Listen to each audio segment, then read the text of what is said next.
Well, hello, class. Back again for the. My gosh, we are really coming into the 1st of December, I think, when we meet again. Isn't that amazing? So, Thursday night, we are upcoming. We're going to be talking about elasticity. Now, let's discuss that a little bit, okay? If anyone has an elastic, hold that elastic in your hand and stretch it out as far as you can without making it break. But does it feel like it's going to break at one point if you stretch it out? Of course it does. So think of the markets the same way. How far will consumers go before they break the elastic, or before the tension raises enough so that they have to make a decision to do something else, or price something else, buy something else? How far will we go before we have to make that decision?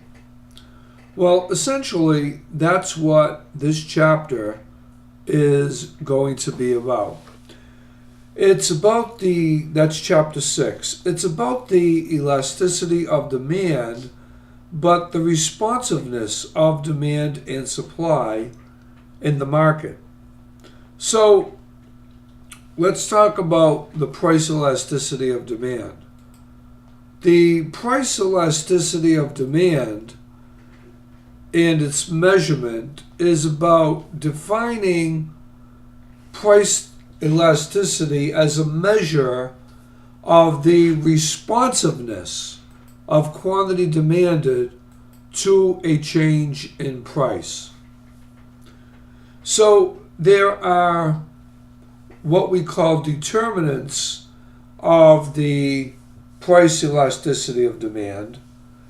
And the key determinants of the price elasticity of demand for a good are: number one, the availability of close substitutes. Number two, the passage of time. Number three, whether the good is a luxury or a necessity. Do we need it or not? Number four, the definition of a market.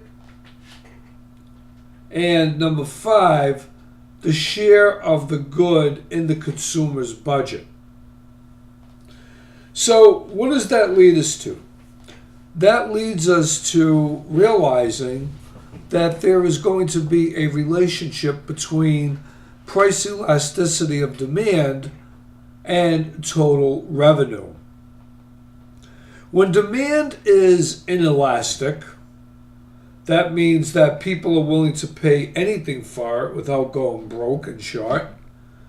The price and total revenue move in the same direction. When demand is elastic, that means we can make alternate choices to the choices that we're making in product or service. Price and total revenue are going to move inversely, which makes sense because the demand curve is an inverse relationship. But if you're a monopoly and there's no place else to go for the product that you need, there's not a substitute good, the monopoly can raise its price without a justification of a curve shift of demand, left or right, which kind of stinks. But if all the little fish are eaten up by the big fish and there's no place else to go. So other demand elasticities that we can talk about is what they call cross-price elasticity of demand and income elasticity of demand. And understand the determinants of how they are measured.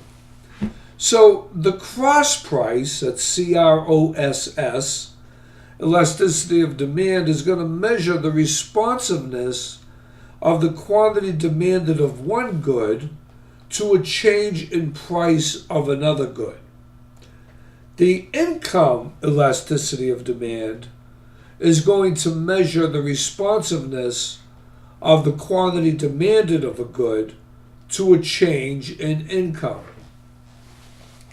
So we use elasticity to analyze what they refer to as the disappearing family farm. What does that mean? How do we analyze economic issues? Elasticity can help us understand why the family farm has become an endangered species and the effects of raising the federal government's tax on gasoline. Interesting, huh? So, when we talk about, on the other side of the coin, the positive side, the price elasticity of supply measures the responsiveness of how much the producer is supplying to a change in price. Now that's interesting as well. Why? Because if they have a high demand for a product and people are demanding it virtually no matter how much they charge because they need it, all right, how much producers charge because they need the product, the responsiveness of the market could be the illusion of a shortage. And what would that do?